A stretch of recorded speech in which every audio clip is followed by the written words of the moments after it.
Good evening all of student. आप लोग कैसे हैं? ठीक है। हैप्पी होली। ऐसे होली, हैप्पी होली। सभी को होली का ढेर शुभकामना। तो कोई बात नहीं, हमारे ढेर शुभकामना देने का एक ही मकसद है कि आपका कुछ न कुछ समस्या का समाधान करना ही हैप्पी होली है। बुरा न मानो होली है, बुरा न मानो होली है, हैप्पी होली है। तो आइए मेरे प्यारे बच्चों, आज देखते हैं बहुत झकास आज का जो होगा ना पॉइंट, जो भी होगा मिसलेनियस होगा, सुपर टुपर क्लास होगा। तो आइए आज अपना लोग दिल थाम करके बैठिए और शुरू करते हैं होली के जय जयकार से। तो पहले एक दवा दे देते हैं।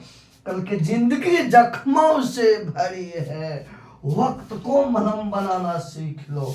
अरे हारना है एक दिन मौत से, फिलहाल जिंदगी जीना सीख लो। आइए देखते हैं अपना सब। वैसा जिंदगी भी क्या जिंदगी जिस जिंदगी में कोई कहानी ना हो।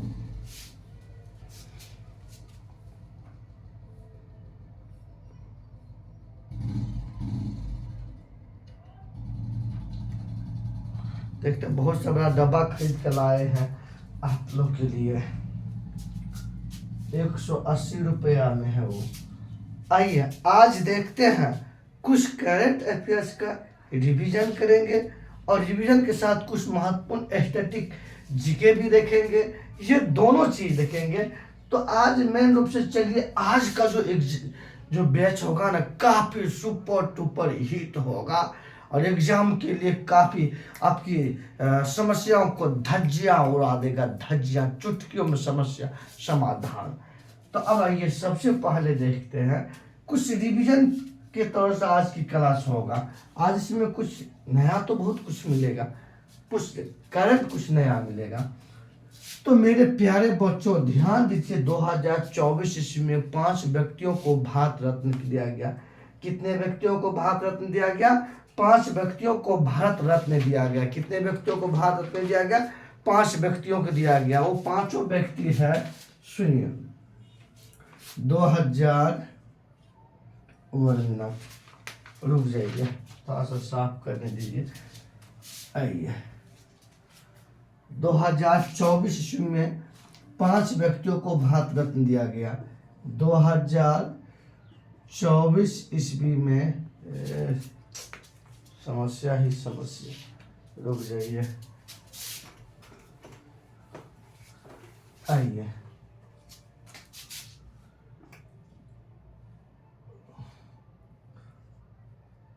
सही है, आज क्या हो रहा है? होली का नशा चढ़ा हुआ है। 2024 ईस्वी में 5 भारतीयों को भारत रत्न दिया गया। कितने व्यक्तियों को? 5 भारतीयों को 2024 ईस्वी में भारत रत्न दिया गया। आइए, तो हो गया आपको पीवी नरसिंह राव, और उसके बाद लाल कृष्ण आडवाणी, और उसके बाद हो गया आपको MS स्वामीनाथन को, और उसके बाद आपको दिया गया है कर्पूरी ठाकुर, बिहार के पूर्व CM को दिया गया। और लाल कृष्ण आडवाणी हो क्या, MS स्वामीनाथन हो क्या, उसके बाद चौधरी चरण सिंह को दिया गया। आइए मेरे प्यारे बच्चों, 2024 ईस्वी में 5 भारतीयों को भारत रत्न दिया गया। सबसे कर्पूरी ठाकुर, ये बिहार के CM थे। उसके बाद लाल कृष्ण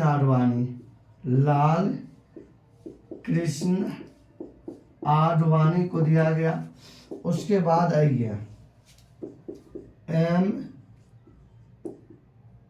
MS स्वामीनाथन को दिया गया। उसके बाद आइए PV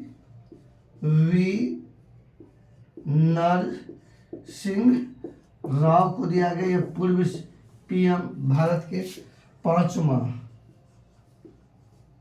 चौधरी चरण सिंह को, ये भी भारत के पूर्व पीएम, समझ गए ना, पूर्व पीएम। और ये जो है ना बीजेपी का दिग्गज नेता। इस 5 भारतीयों को 2024 में भारत रत्न दिया गया। कितने? 5 भारतीयों को। कर्पूरी ठाकुर जो बिहार के पूर्व सीएम, लाल कृष्ण आडवाणी जो बीजेपी का वरिष्ठ नेता, MS स्वामीनाथन जो हरित क्रांति का जनक माना जाता है, PV नरसिम्हा राव भारत के पूर्व प्रधानमंत्री, चौधरी चरण सिंह भारत के पूर्व प्रधानमंत्री, इन सबको दिया गया भारत रत्न।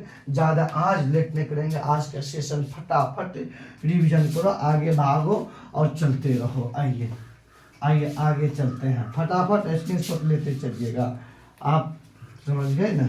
आइए उसके बाद अब आइए अपना सब आगे देखते हैं। मेरे प्यारे बच्चों इस बात को ध्यान दीजिए, कि जैसे बिहार के जो देखिएगा, बिहार के 7 जिले नेपाल के साथ सीमा बनाती है। कितने जिले बिहार के नेपाल के साथ सीमा बनाती है? 7 जिला सीमा बनाती है। आइए मेरे प्यारे बच्चों देखते हैं, मानिए, आइए देखिए,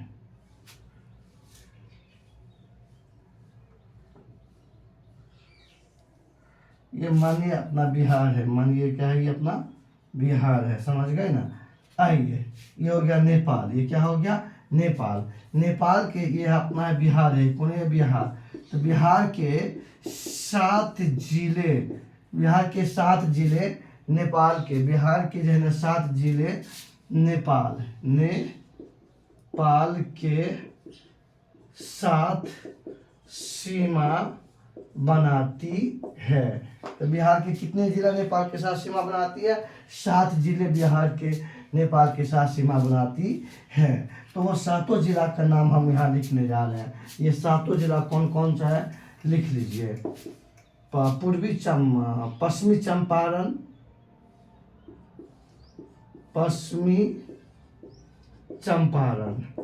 दूसरा पूर्वी चंपारण, पश्चिमी चंपारण, पूर्वी चंपारण, तीसरा सीतामढ़ी,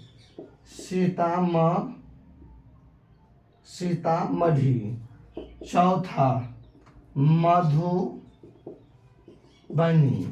उसके बाद 5वां सुपौल, छठा अररिया,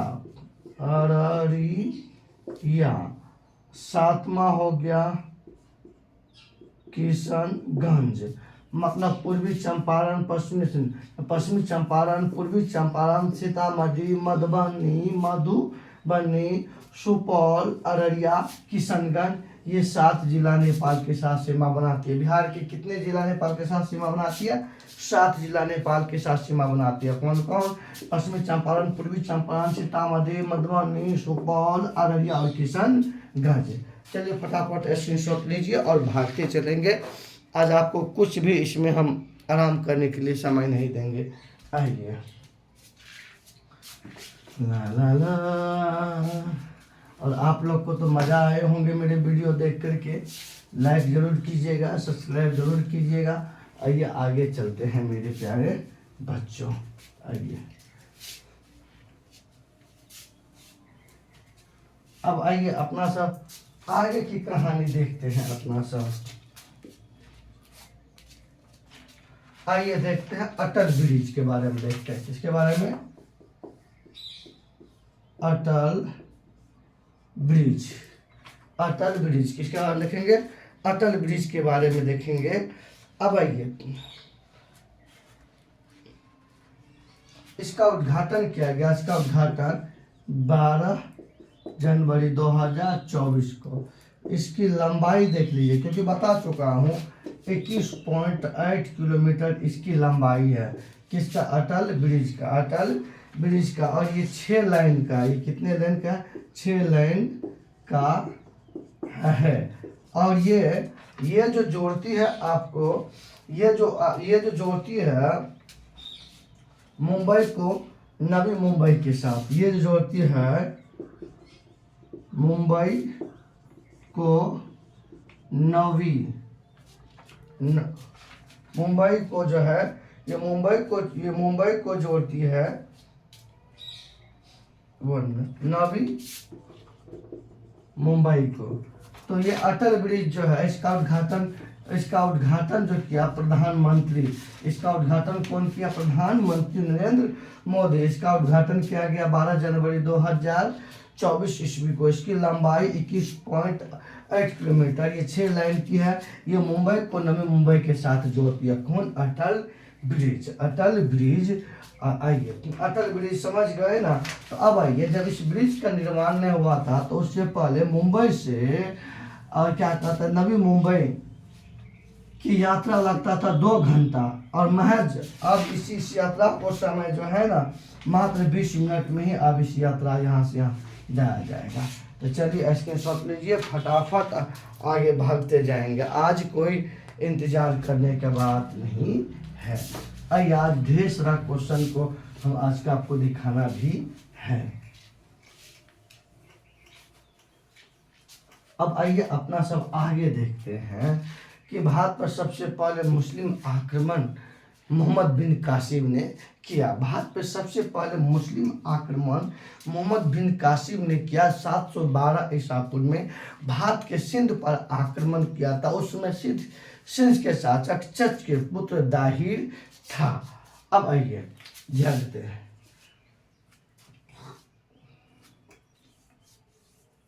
आइए,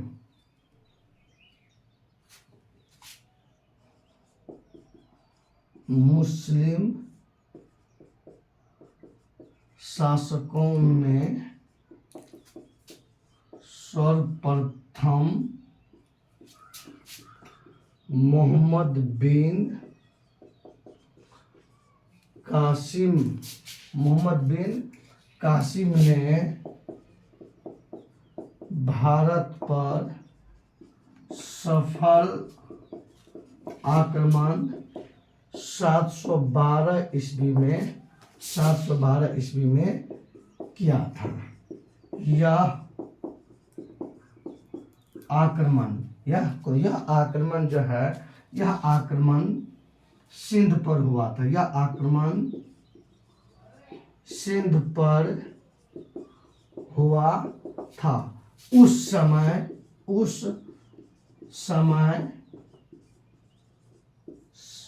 समय सिंध का शासक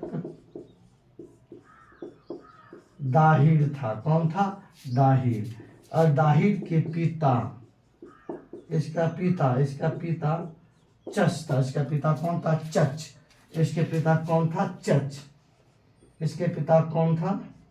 इनके पिता के नाम चच। आइए, मुस्लिम शासकों में सर्वप्रथम मोहम्मद बिन कासिम ने भारत पर सफल आक्रमण 712 ईस्वी में किया था। 712 ईस्वी में किया था, और यह आक्रमण सिंध पर हुआ था। और उस समय सिंध के शासक कौन था? दाहिर था। अब आइए, ये प्रश्न पूछेंगे, ये अरब का निवासी है। कहाँ की निवासी है? ये अरब का निवासी है मोहम्मद बिन कासिम। भारत पर आक्रमण करने वाला ये प्रथम मुस्लिम शासक है। कौन? मोहम्मद बिन कासिम। कितना ईस्वी में आक्रमण किया था? 712 ईस्वी में आक्रमण किया था। फटाफट स्क्रीनशॉट लेते चलिए और आगे भागते जाएंगे। और आज बिल्कुल ही समय नहीं देंगे आप लोग को सोचने के लिए। एक करंट पढ़ो और एक स्टैटिक पढ़ो। एक करंट पढ़ो, एक स्टैटिक पढ़ो। इस प्रकार से आपका जो है ना, आइए आगे चलते हैं अब अपना सब। अब आइए देखते हैं, सबसे पहले अपना सब बात देखते हैं कि सबसे पहले अपना सब देखते हैं विश्व हिंदी दिवस 10 जनवरी को मनाया जाता है। विश्व हिंदी दिवस 10 जनवरी को मनाया जाता है। विश्व हिंदी दिवस कब मनाया जाता है? 10 जनवरी को मनाया जाता है। विश्व हिंदी दिवस कब मनाया जाता है? 10 जनवरी को। आइए, थल सेना दिवस। थल सेना दिवस 15 जनवरी को मनाया जाता है। थल सेना दिवस कब मनाया जाता है? 15 जनवरी को मनाया जाता है मेरे प्यारे बच्चों, मेरे प्यारे बच्चों। अब देखते हैं युद्ध अभ्यास साइक्लोन। युद्ध अभ्यास साइक्लोन।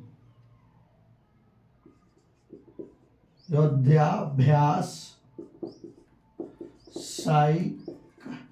युद्धाभ्यास साइक्लोन। युद्धाभ्यास साइक्लोन। युद्धाभ्यास साइक्लोन। यह अभ्यास भारत और मिस्र के बीच में होता है। यह आयोजन भारत और मिस्र के बीच में होता है। यह युद्धाभ्यास साइक्लोन जो है ये भारत और मिस्र के बीच में होता है। अब आइए देखते हैं इसका ये दूसरा आयोजन था और इसका आयोजन 2024 ईस्वी में मिस्र में इसका आयोजन कहाँ हुआ था? मिस्र में। 2024 ईस्वी में इसका आयोजन कहाँ हुआ था? मिस्र में हुआ था। मेरे प्यारे बच्चों, इसमें दोनों देश के थल सेना भाग लेते हैं। दोनों देश के थल सेना भाग लेता है। इसमें दोनों देश का कौन सा सेना भाग लेता है? थल सेना भाग लेता है। आइए देखते हैं। विश्व हिंदी दिवस 10 जनवरी को मनाया जाता है। थल सेना दिवस 15 जनवरी को मनाया जाता है। योद्धा अभ्यास साइक्लोन भारत और मिस्र के बीच में आयोजन किया जाता है और इसमें दोनों देश के थल सेना भाग लेता है। 2024 में इसका आयोजन मिस्र में हुआ और 2024 में इसका आयोजन दूसरा हुआ। कौन सा हुआ? दूसरा हुआ। इतना बात सुने होंगे तो स्क्रीनशॉट लीजिए, उसके बाद मैं फिर आगे चलता हूँ।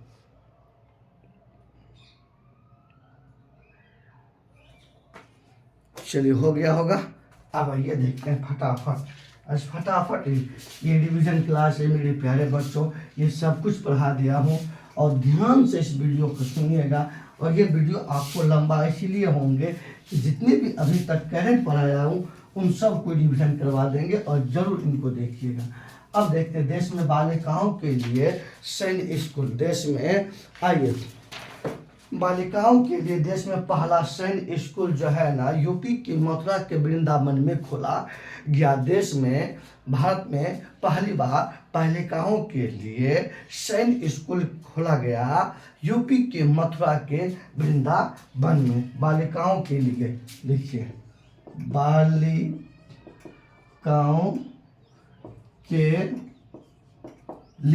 बालिकाओं के लिए देश में पहला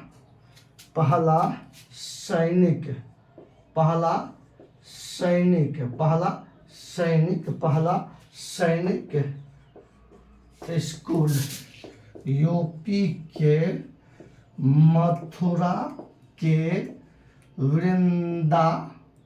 मथुरा के वृंदावन में खोला गया। ध्यान दीजिए मेरे प्यारे बच्चों, बालिकाओं के लिए देश में पहला सैन्य स्कूल यूपी के मथुरा में खोला गया। वेरी इंपॉर्टेंट होगा मेरे प्यारे बच्चों। सब झूम तो होली मना रहे हैं, कारण कि आज के दिन भी जो अपना पढ़ाई कर रहे हैं तो सोचिए उसकी मंजिल दूर नहीं, काफी नजदीक है। इसीलिए कहते हैं मंजिल मिले न मिले ये तो मुकद्दर की बात है, हम कोशिश न करें ये तो गलत बात है, ये गलत बात है। आइए आज धज्जियां उड़ा देंगे।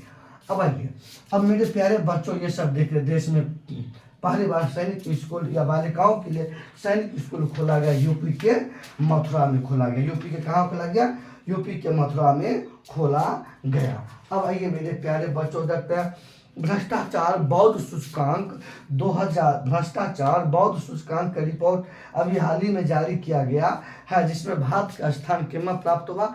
93वां स्थान प्राप्त हुआ। आइए,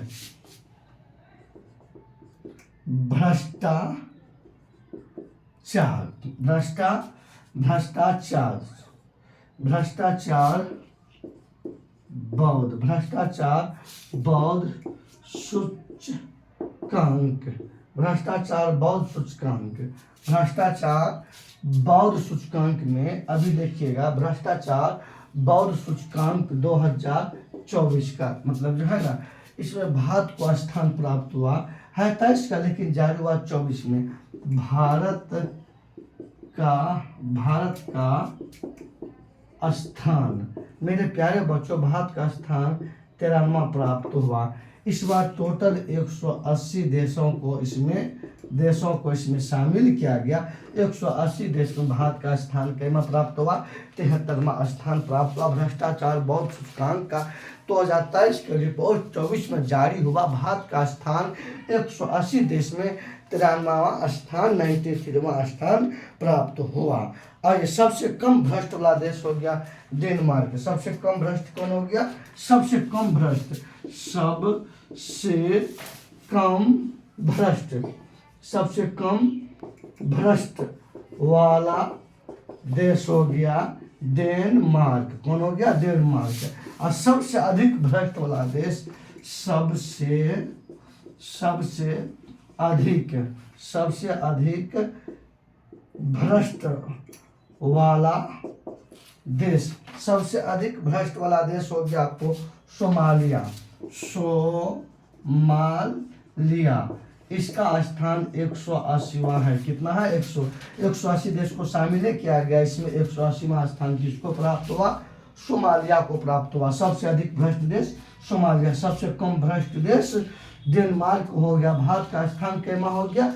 93वां स्थान हो गया। भ्रष्टाचार बौद्ध सूचकांक, ये रिपोर्ट जो है जर्मनी की एक संस्था है ट्रांसपेरेंसी इंटरनेशनल द्वारा जारी किया जाता है। ट्रांसपेरेंसी ये सूचकांक जारी करता है जर्मनी का एक संस्था है,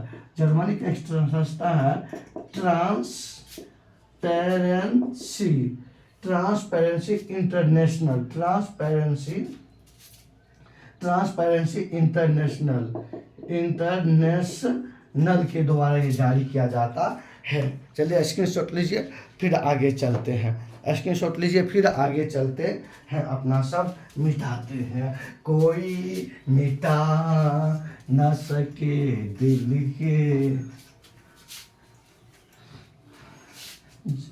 जिंदगी के तलाश में मौत के कितना पास आ गए। आइए मेरे प्यारे बच्चों, आगे देखते हैं अपना सब। अब आगे की कहानी अब ये देखते हैं अपना सब। अब आइए देखते हैं भारतीय संविधान में। आइए, भारतीय संविधान, मेरे प्यारे बच्चों, भारत के संविधान को लिखने में 2 वर्ष 11 माह 18 दिन का समय लगा। भारत के संविधान को बनने में लगा समय,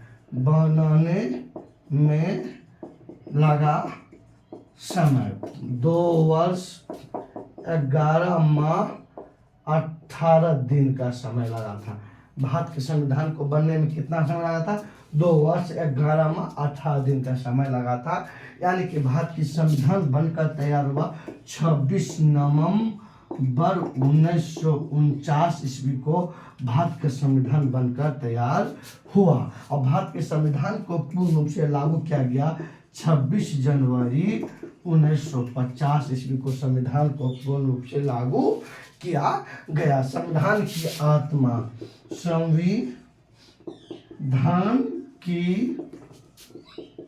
आत्मा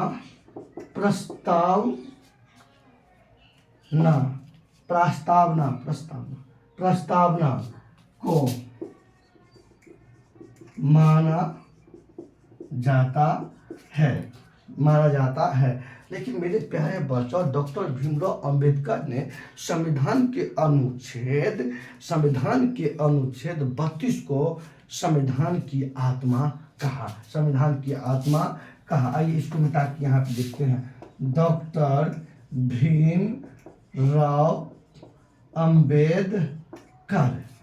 भीमराव अंबेडकर ने अनुच्छेद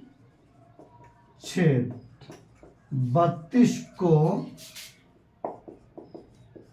संविधान का आत्मा कहा, आत्मा कहा। देखिए प्रस्तावना को भी संविधान का आत्मा माना जाता है, लेकिन डॉक्टर भीमराव अंबेडकर ने अनुच्छेद 32 को संविधान का आत्मा कहा, और अनुच्छेद 32 के अंतर्गत संवैधानिक उपचार का वर्णन है। संवैधानिक उपचार का वर्णन है। अनुच्छेद 32 में किसका वर्णन है? संवैधानिक उपचार। उपचार मतलब इलाज, और क्या ना संविधान का वर्णन, संवैधानिक उपचार का वर्णन है अनुच्छेद 32 के तहत। डॉक्टर भीमराव अंबेडकर ने अनुच्छेद 32 को संविधान की आत्मा कहा। वैसे संविधान की आत्मा या संविधान की कुंजी, कुंजी मतलब होता है चाबी। क्या होता है? चाबी। प्रस्तावना को माना जाता है। इसको प्रस्तावना को, आइए अपना देश में प्रस्तावना ये लिया गया अमेरिका के संविधान से। अमेरिका के संविधान से प्रस्तावना लिया गया। इसका भाषा लिया गया ऑस्ट्रेलिया के संविधान से। प्रस्तावना लिया गया अमेरिका के संविधान से, और इसकी भाषा लिया गया ऑस्ट्रेलिया के संविधान से लिया गया। मेरे प्यारे बच्चों, स्क्रीनशॉट लीजिए और उसके बाद फिर आगे चलते हैं। आज फिर उसके बाद आगे चलते हैं। आइए आइए मिटा देते हैं। आइए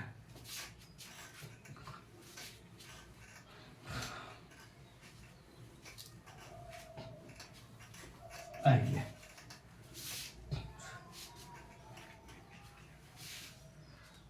आइए देखते हैं अपना सब आगे।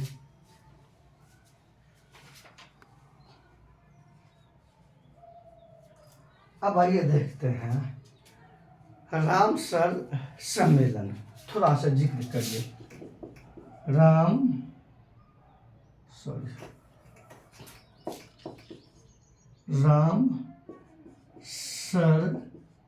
सम्मेलन। रामसर सम्मेलन यह हुआ था आपको 2 फरवरी 1971 ईस्वी को ये सम्मेलन हुआ था। और ये सम्मेलन, ये रामसर एक स्थल है ईरान के अंतर्गत। कहाँ? ईरान के अंतर्गत। इस सम्मेलन में आर्द्र भूमि को संरक्षण प्रदान करने के लिए रामसर साइट पर हस्ताक्षर किया गया। देखिए इस सम्मेलन में जो है ना, देखिए इस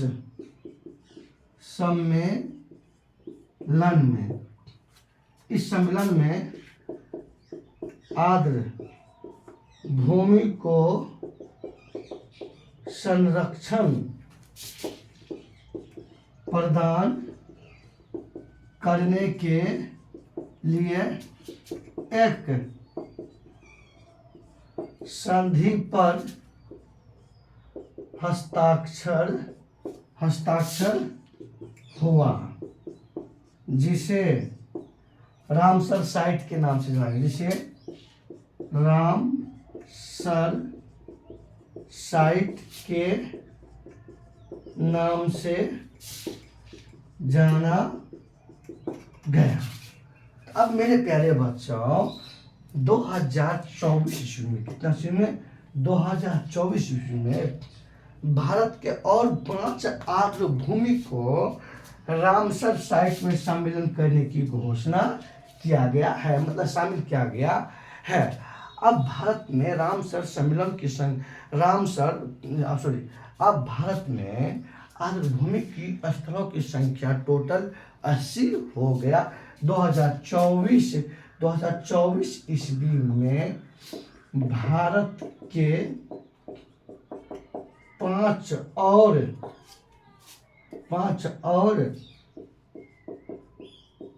आर्द्र भूमि को रामसर साइट में शामिल किया गया।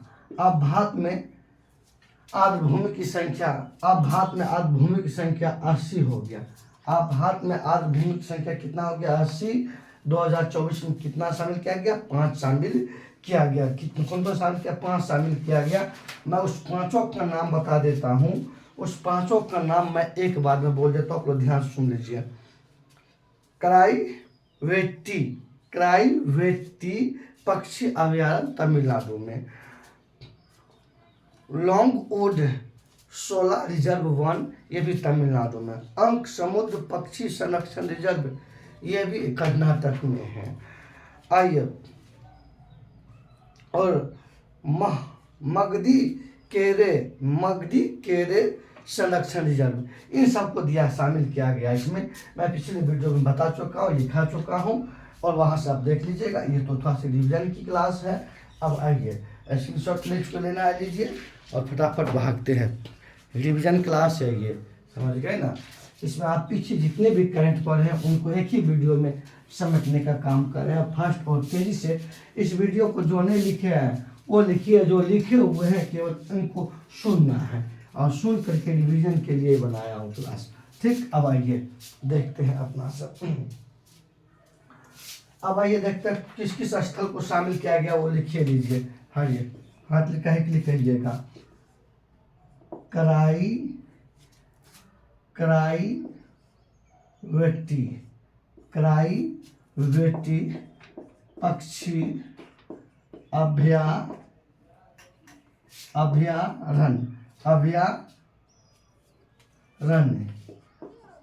अब दूसरा देखिए अपना सब, लॉन्गवुड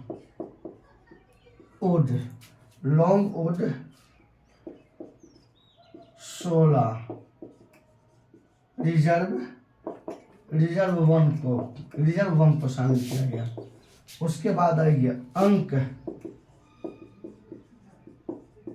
अंक समुद्र पक्षी संरक्षण रिजर्व को शामिल किया गया। आइए चौथा देखते हैं,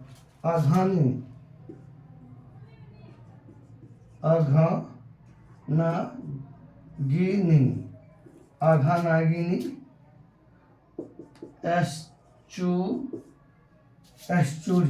एस्चुरी को। और पांचवा है आपको मगधी केरे संरक्षण रिजर्व।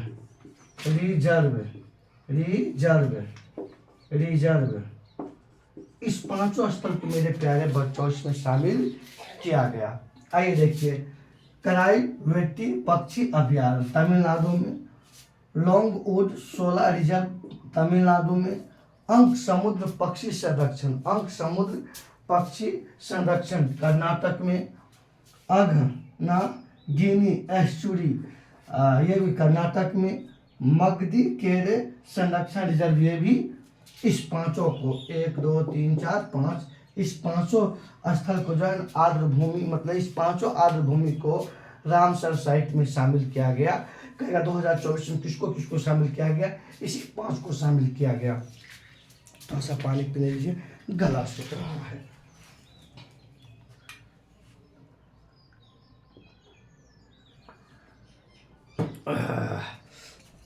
अब आइए आगे देखते हैं, स्क्रीनशॉट ले लिए होंगे। आइए फटाफट रिवीजन फटाफट। आइए अब कुछ समझते हैं, उसके बाद फिर करंट पर चलेंगे। कुछ आइए एसडी जीके देखते हैं, उसके बाद फिर चलते हैं अपना सब। अब आइए देखिएगा, विश्व का सबसे बड़ा मौल स्थल सहारा है जो अफ्रीका महाद्वीप में स्थित है। भारत का सबसे बड़ा मौल स्थल थार जो राजस्थान में स्थित है। एशिया का सबसे बड़ा मौल स्थल गोभी जो चीन और मंगोलिया की सीमा पे स्थित है। लिखते हैं, आइए विश्व का सबसे बड़ा मरुस्थल, विश्व का सबसे बड़ा मरुस्थल सहारा है जो अफ्रीका महाद्वीप में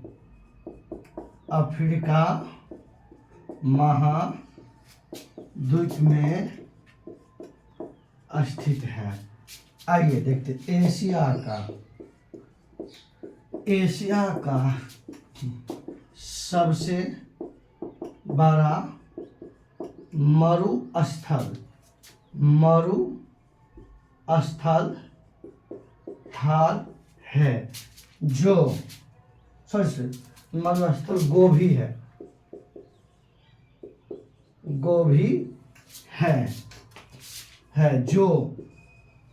है जो चीन और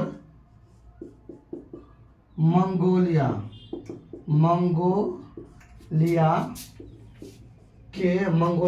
के सीमा पर स्थित है। उसके बाद आइए अपना सब देखते हैं कि भारत का सबसे बड़ा मरुस्थल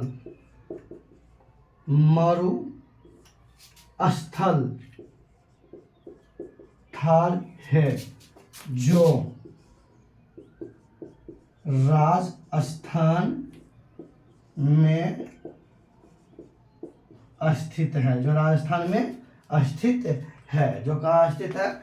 जो राजस्थान में स्थित है। विश्व का सबसे बड़ा मरुस्थल सहारा है, जो अफ्रीका महाद्वीप में स्थित है। एशिया का सबसे बड़ा मरुस्थल गोबी है, जो चीन और मंगोलिया के सीमा पर स्थित है। भारत का सबसे बड़ा मरुस्थल थार है, जो राजस्थान में स्थित है।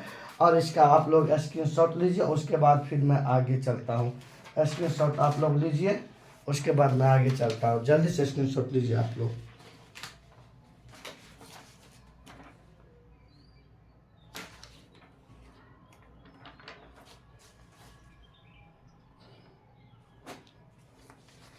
ले लिए होंगे स्क्रीनशॉट, अब आइए। जो ले लिए होंगे तो आइए फटाफट आइए। आज लेट बिल्कुल नहीं करने वाले हैं। अब आइए, आप लोग से 4-5 क्वेश्चन भी है और वो आप लोग को जवाब भी देना है। आप लोग को 4-5, आप लोग के लिए 5 क्वेश्चन है। राम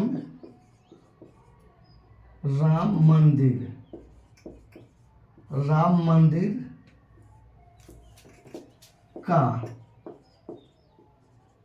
उद्घाटन कब किया गया? दूसरा क्वेश्चन, भारत का आइए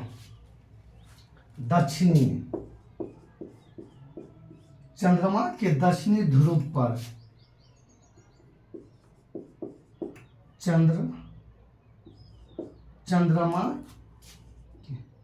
चंद्रमा के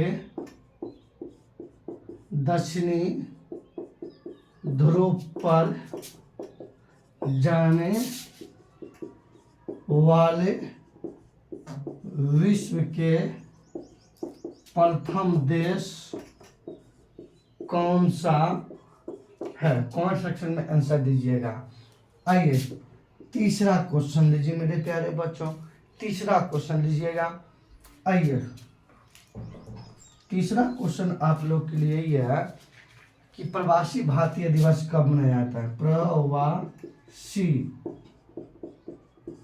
भारतीय दिवस कब मनाया जाता है? आइए चौथा क्वेश्चन लीजिए। कितना क्वेश्चन? कौन सा क्वेश्चन? चौथा क्वेश्चन है आप लोग को, आदित्य एल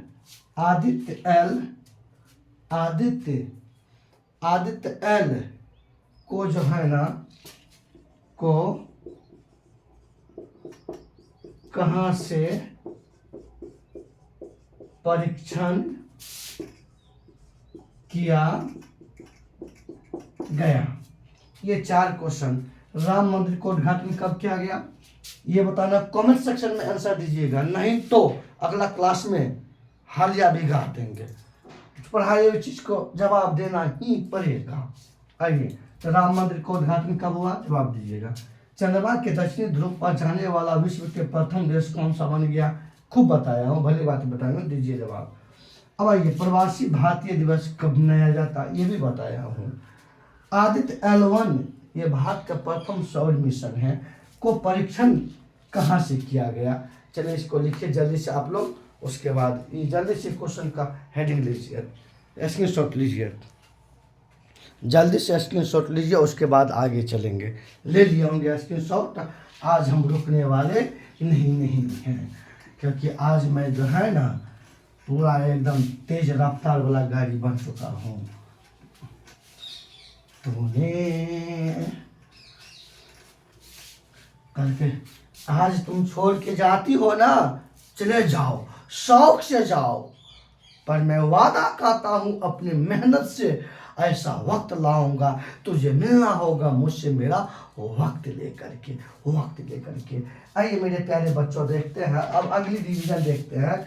विंग्स इंडिया 2024 का आयोजन कहाँ किया गया? लिखिए, विंग्स इंडिया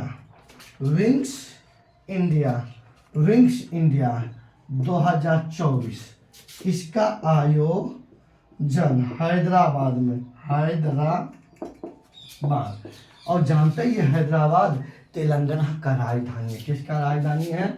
तेलंगाना। आप तेलंगाना जानते हैं, ये भारत का 29वां राज्य है। तेलंगाना भारत का 29वां राज्य है। तेलंगाना भारत का कितना राज्य है? 29वां राज्य है। तेलंगाना ये राज्य बना था जो जून 2014 ईस्वी को, और ये अलग हुआ था आंध्र प्रदेश से। आंध्र प्रदेश से अलग हुआ था 2 जून 2014 को। भारत का 29वां राज्य बना, और इसी का राजधानी है कौन? हैदराबाद। इसी का राजधानी क्या है? हैदराबाद। तो विंग्स इंडिया 2024 का आयोजन यह हुआ था इसी हैदराबाद में। कहाँ हुआ था? इसी हैदराबाद में हुआ था। अब आइए मेरे प्यारे बच्चों, आगे देखते हैं। तो बाकी बात इसके तहत आप लोग को बताइए क्या हुआ था नहीं हुआ था, मैं केवल याद दिलाता हूँ। बाकी बात आइए, इसके तहत जो है ना सर्वश्रेष्ठ हवाई अड्डा का पुरस्कार, इसके अंतर्गत सर्वश्रेष्ठ हवाई अड्डा का पुरस्कार दिया गया कैंप पेगोडा और इंदिरा गांधी हवाई अड्डा को। सर्वश्रेष्ठ हवाई अड्डा का पुरस्कार सर्वश्रेष्ठ हवाई अड्डा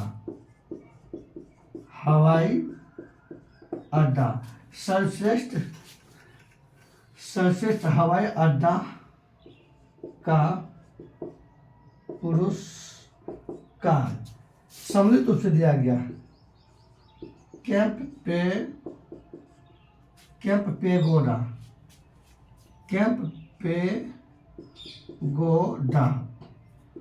पेगोडा और एवं इंदिरा गांधी हवाई अड्डा। ये इंदिरा गांधी हवाई अड्डा नई दिल्ली में है, नई दिल्ली में स्थित है। और ये कैंप पेगोडा जो है, ये कैंप पेगोडा जो है बंगलुरु कर्नाटक के अंतर्गत, बंगलुरु ये कर्नाटक की राजधानी है, कर्नाटक। आइए, विंग्स इंडिया 2024 का आयोजन हैदराबाद में किया गया। इस सम्मेलन के तहत सर्वश्रेष्ठ हवाई अड्डा का पुरस्कार कैंप पेगोडा और इंदिरा गांधी हवाई अड्डा दोनों को सम्मिलित रूप से दिया गया। और कैंप पेगोडा यह हवाई अड्डा आपको कर्नाटक की राजधानी बेंगलुरु में स्थित है, और भारत की राजधानी नई दिल्ली में स्थित है कौन? इंदिरा गांधी हवाई अड्डा। मेरे प्यारे बच्चों, जल्दी से स्क्रीनशॉट लीजिए, फटाफट लीजिए, आज हम रुकने वाले हैं ही नहीं।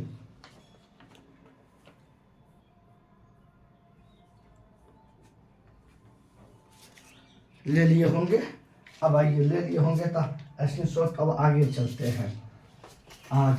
हैं। हम हैं हवा के झोंके, रोके से नहीं रुकेंगे, और जुल्मों सितम के आगे ये आशिक नहीं झुकेंगे। आइए, और इसको रिवीजन करके आना, नहीं तो गर्दा झाड़ के मारेंगे। एक का कॉपी में चेक करूँगा। समझ गए? बिल्कुल रिवीजन करके आना है, एक दिन भी हमारे तरफ से छुट्टी नहीं है, समझ गए ना? जहाँ वहीं बैठ के पढ़िए। अब आइए देखते हैं, नाम शिखर सम्मेलन 19वां नाम शिखर सम्मेलन, नाम शिखर सम्मेलन। आइए मेरे प्यारे बच्चों, नाम 19वां नाम शिखर सम्मेलन, आइए 2024 इसका आयोजन, इस शिखर सम्मेलन का आयोजन जनवरी 2024 में, और इसका क्या गया आपको आयोजन? युगांडा देश में। आयोजन स्थल युगांडा देश। तो आप लोग कमेंट सेक्शन में, क्योंकि जब मैं वहाँ बता रहा था इनके बारे में तो मैंने बताया था राजधानी, मुद्रा, और आज आपका बारी है, आप जवाब दीजिए हमारे कमेंट सेक्शन में कि युगांडा की राजधानी कहाँ है? कमेंट सेक्शन में आंसर। और इसका करेंसी, इसका मुद्रा क्या है? ये दोनों हमको कमेंट सेक्शन में चाहिए, और जिसका सबसे पहले जवाब होंगे वो हर एक एग्जाम में सबसे आगे रहेंगे मेरे प्यारे बच्चों। अब आइए आगे देखते हैं। अब इस सम्मेलन में भारत की ओर से भाग लिया विदेश मंत्री एस जयशंकर ने। अब आइए भारत की ओर से लिखिए इसमें, भारत की ओर से विदेश मंत्री एस जयशंकर ने भाग लिया था।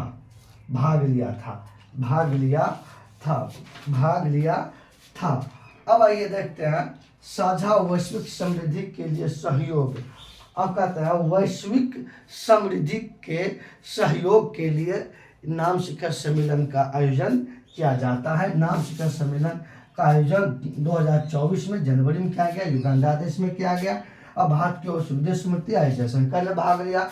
और कमेंट सेक्शन में इसकी राजधानी बताइएगा और इस मुद्रा क्या है, कमेंट सेक्शन में आंसर दीजिएगा। इसका एक ही है, वैश्विक, इसका एक ही उद्देश्य है, वैश्विक समृद्धि के लिए सब एक साथ एक दूसरे को हेल्प करेंगे, मदद करेंगे, इसी उद्देश्य से इस सम्मेलन का आयोजन होता है मेरे प्यारे बच्चों। चलिए स्क्रीनशॉट लीजिए और फिर मैं आगे चलता हूँ।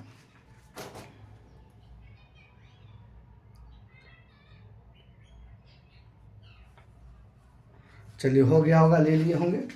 आइए स्क्रीनशॉट लेते हैं। चलिए, ये रिवीजन क्लास है और ये आप लोग को जो है ना, इससे आपको फटाफट जल्दी से हम याद हो जाएगा आप लोग को, ठीक ना? आइए अब अपना सब आगे की कहानी देखते हैं। आगे की कहानी देखते हैं, सदा तकनीकी अभ्यास, सदा तकनीक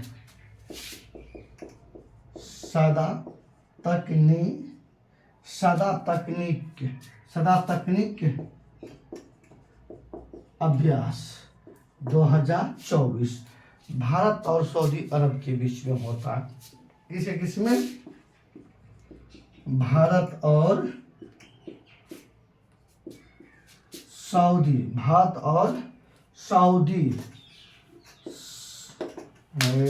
मार्कर गिर गया, दिन आप लोग का अच्छा। सऊदी अरब, भारत और सऊदी अरब के बीच में ये आयोजन होता है और इसमें दोनों देश का थल सेना भाग लेता है। दोनों देश का कौन सेना?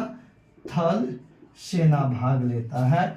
2024 इसमें इसका आयोजन राजस्थान के बीकानेर में किया गया। 2024 में आयोजन 2024 में बीकानेर कहाँ है? राजस्थान के अंतर्गत इसका आयोजन किया गया। आइए देखते हैं अपना सब राष्ट्रीय मतदाता दिवस 25 जनवरी को मनाया जाता है। अभी अगला हेडिंग लिखिएगा, राष्ट्रीय मतदाता दिवस, राष्ट्रीय मतदाता दिवस 25 जनवरी को मनाया जाता है मेरे प्यारे बच्चों। राष्ट्रीय मतदाता दिवस 24 जनवरी को मनाया जाता है। 25 जनवरी राष्ट्रीय मतदाता दिवस 25 जनवरी को मनाया जाता है, क्योंकि 25 जनवरी 1950 ईस्वी को चुनाव आयोग की स्थापना हुआ था। उसी के सम्मान में राष्ट्रीय मतदाता दिवस 25 जनवरी को मनाया जाता है। स्क्रीनशॉट लीजिए, फिर आगे चलेंगे। स्क्रीनशॉट लीजिए, फिर आगे चलेंगे अपना सब। आप लोग ले लिए होंगे, अब आइए, जब ले लिए होंगे तब आइए देखते हैं। ला ला ला ला ला ला ला। आइए अब कुछ देखते हैं, फिर अपना सब आगे देखते हैं। विटामिन, विटामिन, आइए विटामिन, विटामिन इसका खोज किया सी फंक ने विटामिन की खोज किया। विटामिन 6 प्रकार के होते हैं। कितने प्रकार के? 6 प्रकार के। A B C D E और के। ये मेरे प्यारे बच्चों, ये विटामिन के क्या है? ये विटामिन के प्रकार है। ये विटामिन के क्या है? ये प्रकार है। विटामिन के कितने प्रकार होते हैं? 6 प्रकार। अब ये घुलनशीलता के आधार पर इसे 2 भागों में बांटा गया है। मेरे प्यारे बच्चों, बी और सी ये विटामिन जल में पाया जाता है। कहाँ? अपना लोग जैसे पानी अभी हम पियेंगे, ध्यान दीजिए, अभी हम पानी पी रहे हैं ना, पानी, इस पानी से हमको प्राप्त हुआ विटामिन बी और सी। ये हमको प्राप्त हुआ किससे? पानी से। आइए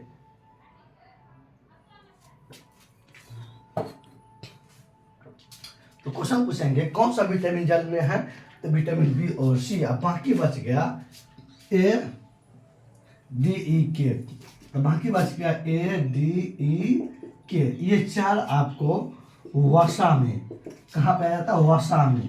कहाँ पाया जाता है? वसा में। तो प्रश्न पूछेंगे कौन सा विटामिन जल में पाए जाते हैं? बी और सी। और वसा में किसमें? एडेक, ए डी ई के। ये वसा में पाया जाता है मेरे प्यारे बच्चों। अब ये ध्यान देते हैं अपना सब। विटामिन ए, इसका रासायनिक नाम रेटिनॉल, इसका रासायनिक नाम है विटामिन ए के। इसके कमी से रोग होता है रतौंधी रोग। और ये रोग आँख में होता है। कहाँ होता है? आँख में। और इस रोग में मतलब स्पष्ट नहीं दिखाई देता, हाथ के आगे झलफलाता है, मतलब समझ गए ना, वही होता है रतौंधी। विटामिन ए के रासायनिक नाम रेटिनॉल, इसके कमी से रोग रतौंधी। और विटामिन ए का स्रोत मतलब कौन सा चीज का सेवन करेंगे तो विटामिन हमको ए प्राप्त होगा? वह होता है मेरे प्यारे बच्चों गाजर। वो कौन है? गाजर। इसका स्रोत हो गया गाजर। गाजर से ही विटामिन ए प्राप्त होता है। अब आप प्रश्न आया कौन सा विटामिन हमें सूर्य से प्राप्त होता है? तो मेरे बच्चों, सूर्य से प्राप्त विटामिन डी प्राप्त होता है। विटामिन डी जो है, ये विटामिन डी जो है सूर्य के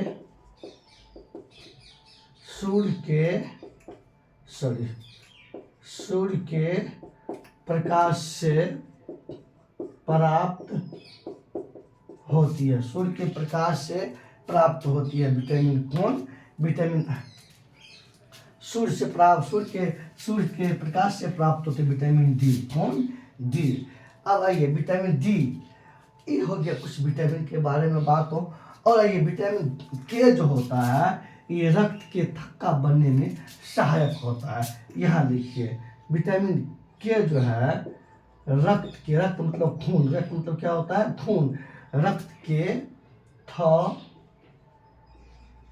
थक्का बनने में सहायक होता है। मतलब सब्जी उब्जी काट रहे हैं, हाँ, उंगली कट गया और ब्लड जो जा रहा है वो जो जम जाता है, कभी थोड़ा देर ऊपर रखने पर वो जमने में सहायक होता है कौन, विटामिन के। तो प्रश्न पूछेंगे कि कौन सा विटामिन रक्त के थक्का बनने में सहायक होता है, विटामिन के, विटामिन। और जल में कौन सा विटामिन, बी और सी। वसा में एडक, ए, डी और के। सूर्य की रोशनी से प्राप्त होता है विटामिन कौन, डी। और उसके बाद आइए विटामिन ए का रासायनिक नाम रेटिनॉल, इसके कमी से रतौंधी। गाजर का खाने से ये विटामिन ए प्राप्त होती है। चलिए स्क्रीनशॉट लीजिए, फिर आगे चलते हैं। आज आपको गर्दा उड़ा देते हैं। आज आप लोग को पता चल गया होगा कि कैसे। आइए आइए 1 मिनट, आप लोग इसके 1 मिनट थोड़ा सा।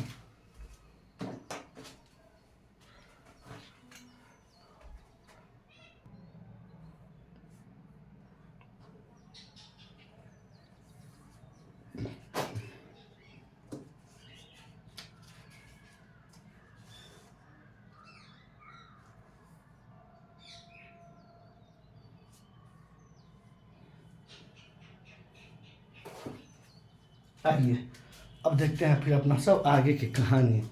आइए, उत्तराखंड राज्य समान नागरिकता संहिता, 1 मिनट,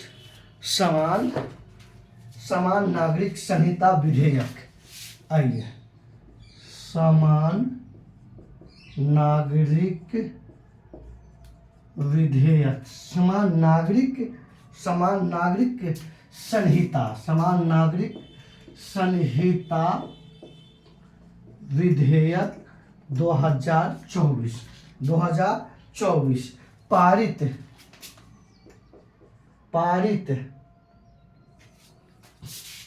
पारित कराने वाला प्रथम राज्य उत्तराखंड बन गया। आइए मेरे प्यारे बच्चों, देखिए समान नागरिक संहिता कहता है, इस विधेयक को समान नागरिक संहिता विधेयक 2024 पारित कराने वाला भारत का प्रथम राज्य बन गया। कौन, उत्तराखंड। ये उत्तराखंड जो है, ये मेरे प्यारे बच्चों, ये 2000 ईस्वी में राज बना था। कितना ईस्वी में, 2000 ईस्वी में ये राज बना था उत्तराखंड। ये यूपी से अलग होकर, कहाँ से, यूपी से अलग होकर के 2000 ईस्वी में ये राज बना था। और इसकी राजधानी है उत्तराखंड का देहरादून उत्तराखंड की राजधानी है। अब आज एक बात जानते हैं, उत्तराखंड से ही गंगा नदी निकलती है। उत्तराखंड से ही गंगा नदी निकलती है, गंगोत्री हिमनद से। देखिए गंगा नदी निकलती है, गंगा नदी, गंगोत्री हिमनद। हिम मतलब कि बर्फीली चट्टान से गंगा नदी गंगोत्री हिमनद से निकलती है। गंगा की लंबाई टोटल कितना है, 2525 किलोमीटर। एक कुल लंबाई 2525 किलोमीटर है। इस 25 में 445 किलोमीटर इसका बिहार में विस्तार है। कहाँ, बिहार में है। आइए, समान नागरिक संहिता विधेयक 2024 पारित करने वाला प्रथम राज्य उत्तराखंड बन गया। ये 2000 ईस्वी में राज्य बना था। यूपी से अलग होकर बना था। राजधानी देहरादून है। गंगा नदी गंगोत्री हिमनद से निकलती है। इसकी कुल लंबाई 2525 किलोमीटर है। इनमें से 445 किलोमीटर अपना बिहार में इसकी लंबाई है। मेरे प्यारे बच्चों, अगर आप लोग स्क्रीनशॉट ले लिए होंगे तो आज का स्क्रीनशॉट ले लीजिए। आज रिवीजन हुआ, कल भी आपको उम्मीद रहेगा कि रिवीजन की क्लास ही रहेंगे। आप लोग अच्छी तरह से नोट बना लीजिएगा, लिखिएगा और टेंशन फ्री होकर के आप लोग होली मनाइए और रात में वीडियो देखिए। ऐसा नहीं है कि पूरी होली में ही कि छुट्टी है समय बर्बाद कर देंगे, नहीं। हम तो भेज रहे हैं ना मैटर, अब अपना बैठ के काम कीजिए, होली हो गया खेल लिए दिन में, रात में अपना वीडियो देखिए, रिवीजन करिए और आज याद करके आइए। उसके बाद हम पूछताछ भी करेंगे, कॉपियों पे भी चेक करेंगे अच्छी तरह से। जय हिंद, जय भारत। आज क्या है? होली। बुरा न मानो, होली है, होली है, होली है। धन्यवाद।